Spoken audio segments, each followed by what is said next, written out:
بالله من الشيطان الرجيم. بسم الله الرحمن الرحيم. فقاتل في سبيل الله لا تكلف إلا نفسك وحرض المؤمنين عسى الله أن يكف بأس الذين كفروا والله أشد بأسا وأشد تنكيلا.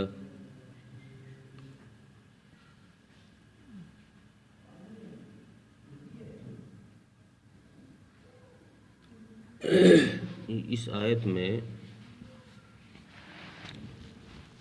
الفاظ میں سختی نہیں ہے، معانی کے اعتبار سے یہ آیت بہت سخت آیت ہے. گویا اللہ تبارک و تعالی نے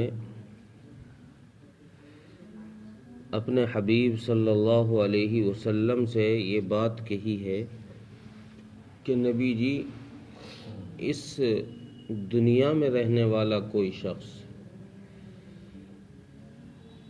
آپ کی بات کو مانے یا نہ مانے، آپ کا کام یہ ہے کہ جب آپ کو حکم دیا جائے جہاد کا، جب آپ کو لگے کہ اب جہاد کرنا ہے، تو آپ اپنی ذات سے جہاد کے لیے تیار ہو جائیے.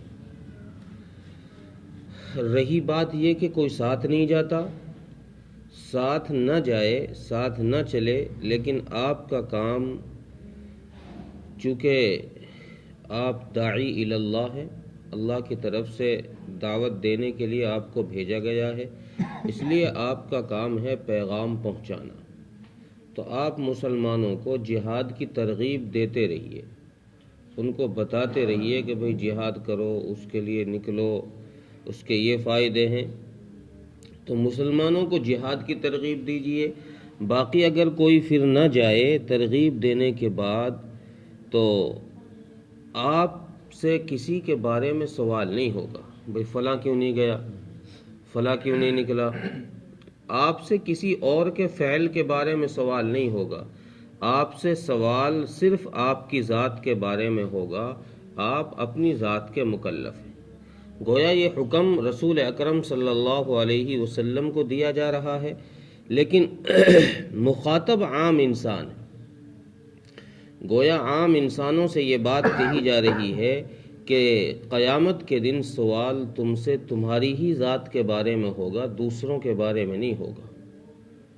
تم سے پوچھا جائے گا کہ تم نے نماز کیوں پڑھی یا کیوں نہ پڑھی، یہ کام کیوں کیا، کیوں نہیں کیا، یہ تم سے پوچھا جائے گا. کوئی احمد کر جائے اور اصغر سے سوال ہو جائے، ایسا نہیں ہے. جس نے کام کیا ہے اسی سے سوال ہوگا. اس لیے اللہ تبارک و تعالی نے کئی جگہ قرآن کریم میں فرمایا لا یکلف اللہ نفسا الا وسعها. اللہ تعالی کسی شخص کو اس کی طاقت سے زیادہ مکلف نہیں بناتے. یعنی جتنی اس پر اللہ ذمہ داری ڈالتے ہیں، اس ذمہ داری ڈالنے کا مطلب یہ ہے کہ اللہ کے علم میں ہے یہ بات کہ یہ شخص یہ کام کر سکتا ہے، یہ شخص یہ کام کر سکتا ہے. اگر نہیں کر سکتا ہوتا تو اللہ تبارک و تعالی اس کے ذمے اس کام کو نہ ڈالتے. چونکہ اللہ کے علم میں تو ہر چیز کا علم ہے اللہ کے پاس. تو اور اگر ہم یہ بات مان لیں کہ یار یہ آدمی کر نہیں سکتا، اللہ نے ذمہ داری ڈال لی، تو گویا اللہ تبارک و تعالیٰ کے علم کے اندر نقص نکالنا ہوگا کہ اللہ تبارک و تعالیٰ نے یہ غلطی کر دی، بھول ہو گئی، نعوذ باللہ. ایسا نہیں ہو سکتا. تو اس آیت میں جو حکم دیا گیا ہے یہ حکم خاص ہے، لیکن مخاطب اس کے رسول اکرم صلی اللہ علیہ وسلم ہیں. لیکن حکم تمام انسانوں کو یہ دیا جا رہا ہے کہ جب تم سے اللہ کے راستے میں نکلنے کو کہا جایا کرے تو تم نکل کھڑے ہوئیے. اس بات کی پرواہ نہ کیجئے کہ ہم اکیلے ہیں یا ہم تھوڑے ہیں، ہم شکست کھا جائیں گے. نہیں، اللہ نے اگر حکم دے دیا ہے جہاد کا تو اب نکلیے. اب اس کی طرف دھیان نہ دیجئے کہ تم کتنے ہو، سامنے والا کتنا پاورفل ہے، اس کے پاس کتنی طاقت ہے، اس کی طرف دھیان نہ دیجئے. اللہ تبارک و تعالی سامنے والے کی طاقت کو منٹوں کے اندر تہس نہس کر دے گا۔ رسول اکرم صلی اللہ علیہ وسلم کو یہی بات اس آیت میں بتائی گئی کہ نبی جی آپ کا کام ہمارے حکم کی تعمیل کرنا ہے، ہم نے حکم دیا ہے نکلیے تو آپ نکلیے۔ اب آگے کیا ہوگا، سامنے والے کے پاس طاقت کتنی ہے، آپ کتنے مضبوط ہیں، یہ نہیں دیکھنا، یہ اب ہماری ذمہ داری ہے۔ ہماری ذمہ داری یہ ہے کہ ہم کافروں کے اوپر رعب ایسا ڈال دیں گے کہ وہ آپ سے اکیلے بھی مقابلہ نہیں کر پائے۔ اس آیت کا شان نزول یہ ہوا جب غزوہ احد ہوا، تو غزوہ احد میں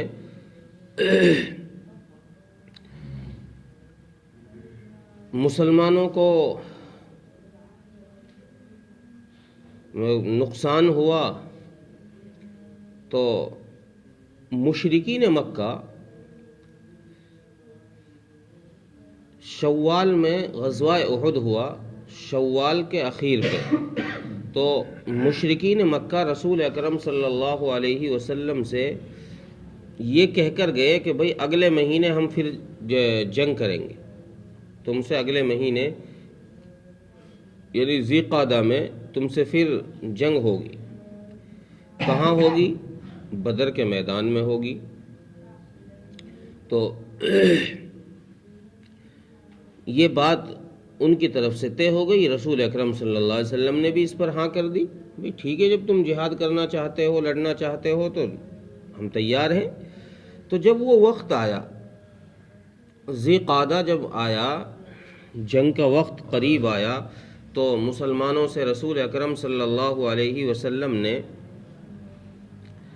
کہا، ارشاد فرمایا آپ نے کہ بھئی چلو، تاریخ آ گئی ہے، جو تاریخ ان سے جنگ کی ہم نے طے کی تھی وہ آ گئی ہے، اور بدر کے میدان میں پہنچو۔ مورخین نے اس جنگ کا نام بدر صغریٰ رکھا ہے۔ بدر کبریٰ وہ جو پہلے ہوئی تھی جس کو مسلمانوں نے جیت لیا، یہ بدر صغریٰ تھا۔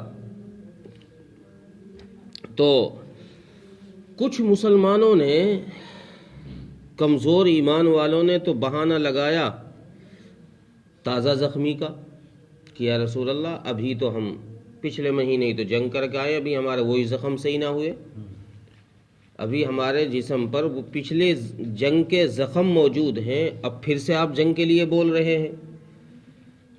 کچھ نے اور کچھ بہانہ لگا دیا۔ اس پر اللہ تبارک و تعالیٰ نے یہ آیت کریمہ نازل فرمائی کہ نبی جی آپ کا کام صرف لوگوں کو ترغیب دینا ہے، زبردستی پکڑ کر لے جانا نہیں ہے کہ آپ جس کا جی چاہے پکڑیں اور چلو بھائی جہاد پر چلو، چلو بھائی اللہ کے راستے میں نکلو، زبردستی نہیں، آپ ترغیب دیں، آپ کا کام صرف ترغیب دینا ہے۔ ترغیب دینے کے بعد اب اس کے حال پر چھوڑ دیں، وہ چلنا چاہتا ہے یا رکنا چاہتا ہے، آپ صرف اپنی ذات کے مکلف ہیں، آپ خود نکلیے۔ لوگوں کو ترغیب دینے کے بعد آپ اپنی ذات سے خود نکلیے۔ چنانچہ رسول اکرم صلی اللہ علیہ وسلم بدر صغریٰ کے لیے 70 صحابہ کے ساتھ جنگ کے لیے نکلے۔ باقی لوگ مدینہ منورہ میں ہی رہ گئے، نہیں گئے، کسی نے کوئی بہانہ لگا دیا، کسی نے کچھ بہانہ لگا دیا۔ 70 صحابہ کی جماعت کے ساتھ رسول اکرم صلی اللہ علیہ وسلم میدان بدر کے اندر پہنچے۔ ادھر سے کفار مکہ بھی تیاری کر رہے تھے اس دن کی، لیکن اس آیت کے آخر میں اللہ تبارک و تعالیٰ نے یہ بات صاف کر دی کہ نبی جی ہم نے جو آپ کو حکم دیا ہے کہ آپ اکیلے بھی نکلیے، یعنی کوئی آپ کے ساتھ اگر نہ نکلے تو آپ جہاد پر اکیلے نکل جائیے۔ کیوں؟ اس کی وجہ آخری آیت میں اللہ تبارک و تعالیٰ نے یہ فرمائی کہ بھائی ہم جب تمہیں حکم دے رہے ہیں تو اس لیے دے رہے ہیں کہ ہم لڑائی کرنے میں بھی سب سے مضبوط ہیں۔ اللہ خود کہہ رہے ہیں یہ بات کہ نبی جی ہم لڑنے میں بھی سب سے مضبوط ہیں، جب ہم لڑنے پہ آئیں گے تو ہمارا مقابلہ کوئی نہیں کر سکتا، ہم سے کوئی ٹکرا نہیں سکتا، اور نبی جی اور ہم عذاب دینے میں بھی سخت ہیں، ہم لڑنے میں بھی سخت ہیں، عذاب دینے میں بھی سخت ہیں، دونوں طرح ہم سخت ہیں۔ اگر لڑنے پر آ گئے تو فرشتوں کے ذریعے سے ان کی یہیں گردن الگ کروائیں گے، اور اگر ہم سزا دینے پر آ گئے تو دنیا میں بھی ان کو سزا دیں گے۔ بعض مورخین نے لکھا ہے کہ اس سے دنیا کی سزا مراد ہے کہ اللہ تبارک و تعالیٰ دنیا میں ہی ان کو ذلیل و رسوا کر کے رکھ دے گا، دنیا میں ہی سزا میں مبتلا کر دے گا۔ بعض مفسرین نے لکھا ہے کہ نہیں، اس سے آخرت کی سزا مراد ہے، وَأَشَدُّ تَنْكِيلًا سے، کہ اللہ تبارک و تعالیٰ آخرت میں ان کو سخت سزا دے گا۔ تو اکیلے نکلنے میں بھی نبی جی آپ کو نقصان نہیں ہے۔ چنانچہ یہی ہوا کہ جب رسول اکرم صلی اللہ علیہ وسلم اس چھوٹی سی جماعت کو لے کر بدر صغریٰ کے اندر پہنچے تو اللہ تبارک و تعالیٰ نے ابو سفیان جو تیاری کر رہا تھا اور رسول اللہ صلی اللہ علیہ وسلم سے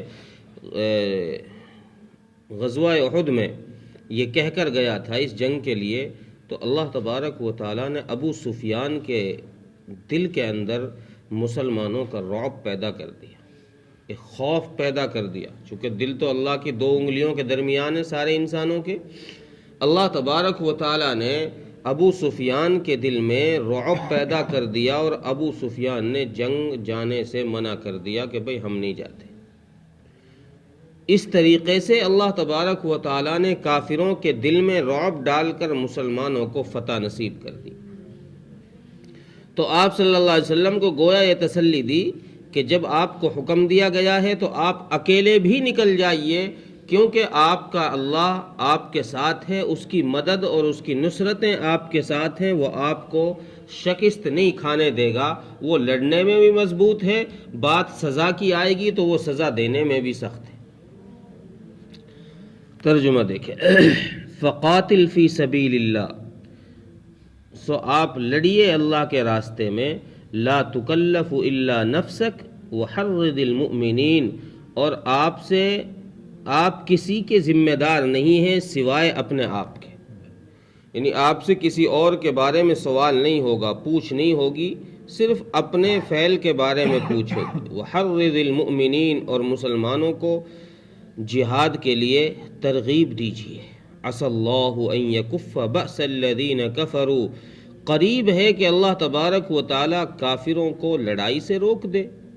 واللہ اشد بأسا واشد تنکیلا، اور اللہ تعالیٰ سخت ہے لڑنے میں اور سخت ہے عذاب دینے میں۔